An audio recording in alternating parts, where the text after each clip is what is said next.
Аня – дочь энергетиков.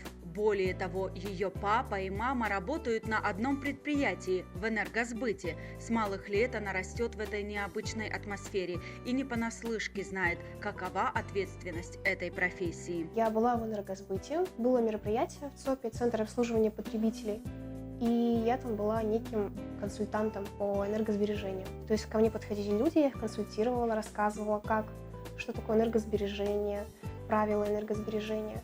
После этого начала сама подходить к людям. Участвовали дети не только моего возраста, на тот момент мне было 14 лет, но и старше, и младше. То есть в детстве я не понимала их работы, в чем суть их работы, но став старше и поучаствовав в таких вот мероприятиях, да, мне стало интересно и заинтересовалась их профессией искренне. Неудивительно, что и занятие по душе она выбрала именно в этой отрасли. Кружок энергетиков научил ее всем азам конструкторской работы. Этот кружок называется «Кружок юного энергетика». После первых занятий я поняла, что мне это по-настоящему интересно, то есть я решила, что буду ходить дальше. В теории мы занимаемся на неком таком детском электронном конструкторе, как детский, он довольно интересный, и все на нем понятно. А потом уже занимаемся паяльником и материнской платой. Тарасовы продолжают династию энергетиков. В этой же отрасли водителем работал отец Геннадия. Теперь он сам работает инженером-инспектором, а Ольга – экономистом в расчетном отделе. Я пришел с армии, да, потом устроился на городскую телефонную станцию. Я проработал там почти 5 лет. Потом узнал, что вот есть отдельное такое предприятие «Энергосбыт».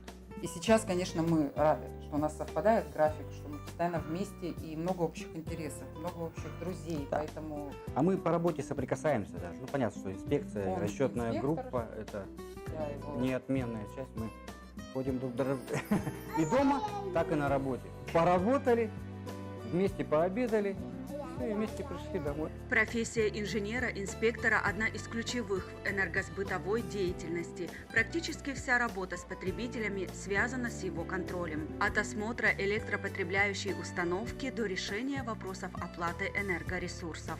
Цели и задачи моей группы – это сбор денежных средств, разработка и проведение технических мероприятий по снижению сверхнормативных потерь, это безучетное потребление электроэнергии и бездоговорное. Контроль над соблюдением технических требований и договорных объемов энергопотребления. Семья Тарасовых – убежденные сторонники здорового образа жизни. Более того, Ольга стала недавно финалистом популярного ныне в Якутии чемпионата бодибилдинга.